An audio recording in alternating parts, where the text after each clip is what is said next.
Assalamualaikum warahmatullahi wabarakatuh. Saya Diana Maulianawati, peserta pelatihan dasar Angkatan 10 tahun 2020. Hari ini saya akan membahas mengenai anti korupsi. Mari kita simak bersama.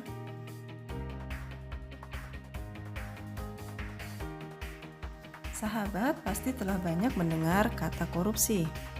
Dan secara pasti, kita sendiri mendengar bahwa kata korupsi tersebut memiliki konotasi yang buruk. Pengertian korupsi sendiri sebenarnya telah berkembang dengan begitu banyak definisi. Dikarenakan definisi korupsi sendiri dapat ditemui dalam berbagai perspektif, baik itu di dalam Kamus Besar Bahasa Indonesia, atau di dalam Black Law Dictionary, atau terkait dengan asal katanya sendiri, maupun menurut definisi internasional. Hukum Indonesia pun mempunyai definisi tersendiri mengenai korupsi sebagaimana yang terdapat pada gambar.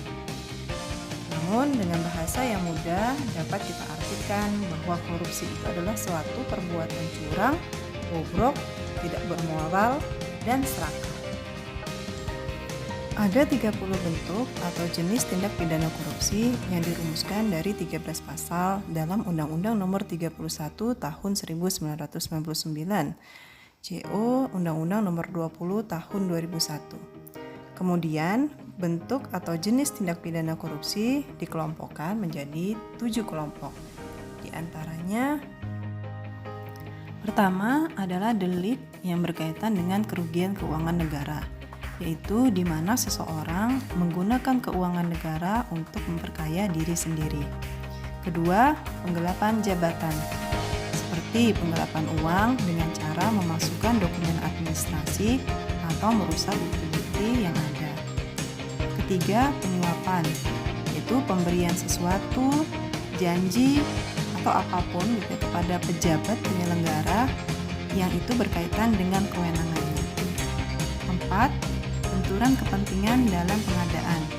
Contohnya, pejabat yang terlibat langsung di dalam pengadaan barang di instansinya. Kelima, perbuatan curang. Biasanya ini dilakukan oleh pemborong, pengawas proyek, rekanan, dan lain-lain. Keenam, pemerasan, yaitu suatu tindakan memaksa seseorang untuk memberikan sesuatu kepada pegawai negara. 7. Gratifikasi, yaitu di mana seorang pejabat penyelenggara menerima gratifikasi yang berkaitan dengan jabatannya. Terdapat 2 faktor penyebab korupsi.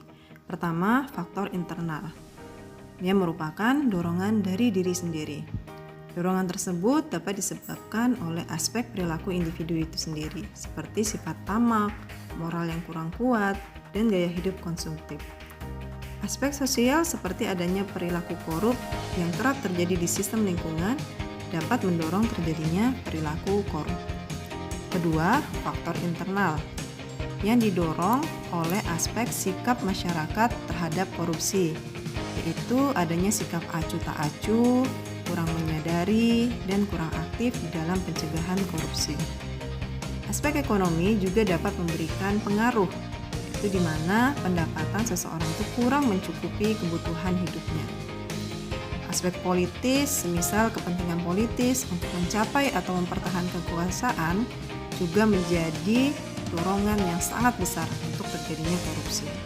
Dan terakhir, aspek organisasi, yaitu tidak adanya keteladanan dari pemimpin, kultur organisasi yang buruk, tidak transparan, serta sistem yang lemah.